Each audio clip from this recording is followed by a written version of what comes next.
एक जंगल में टुनटुनी और पिंकी नाम की दो बहनें रहा करती थीं। वो दोनों कड़कनाथ सेठ के घर काम किया करती थीं।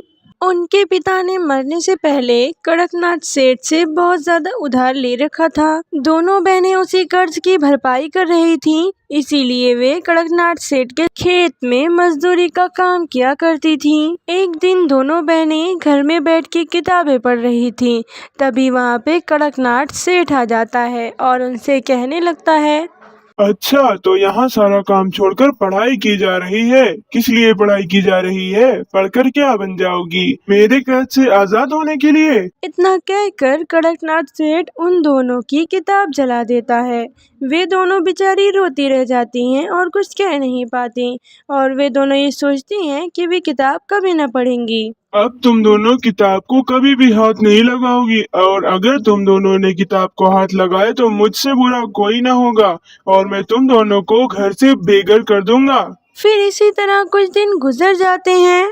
फिर एक दिन कड़कनाथ सेठ दोनों बहनों को अपने पास बुलाता है और उनसे कहता है, सुन टुनटुनी, ये कुछ पैसे हैं, ले जाकर इन्हें बैंक में जमा करा। और हाँ, तेरी बहन मेरे पास गिरवी रहेगी, नहीं तो तेरा क्या भरोसा, पैसे लेकर रफू चक्कर हो जाए। और जा अब जल्दी से पैसे जमा करके आ जा। और हाँ, भागने की सोचना भी मत, वरना तेरी बहन को मैं बेच दूंगा।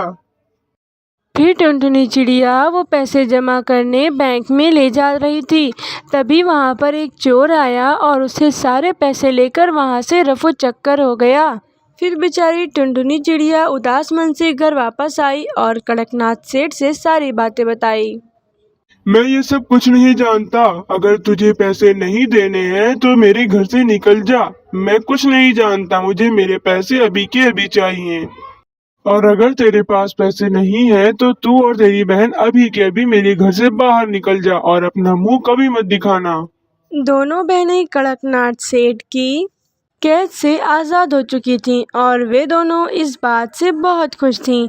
लेकिन उनके सामने एक नई परेशानी आकर खड़ी हो गई थी कि आखिर वे अब रहेंगी कहाँ। दोनों बहनें यही सोचकर बड़ी परेशान थीं और आपस में बातें कर रही थीं कि वे अब कहाँ जाएंगी। वहाँ पर एक परी आती है जो उन दोनों बहनों की बातें बड़ी देर से सुन रही थी। वे दोनों बहनों से कहती है, टुनटुनी चिड़िया, क्या तुम्हें घर चाहिए?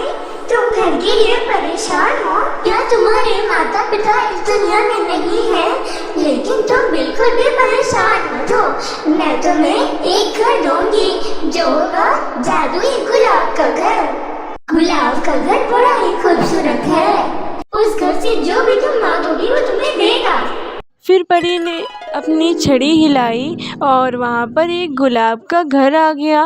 वो गुलाब का घर देखने में बड़ा ही खूबसूरत लग रहा था। फिर दोनों बहनें उस गुलाब के घर के अंदर जाती हैं। वह घर अंदर से बड़ा ही खूबसूरत था। फिर दोनों बहनें गुलाब के घर में अपनी जिंदगी खुशी खुशी बिताने लगती हैं।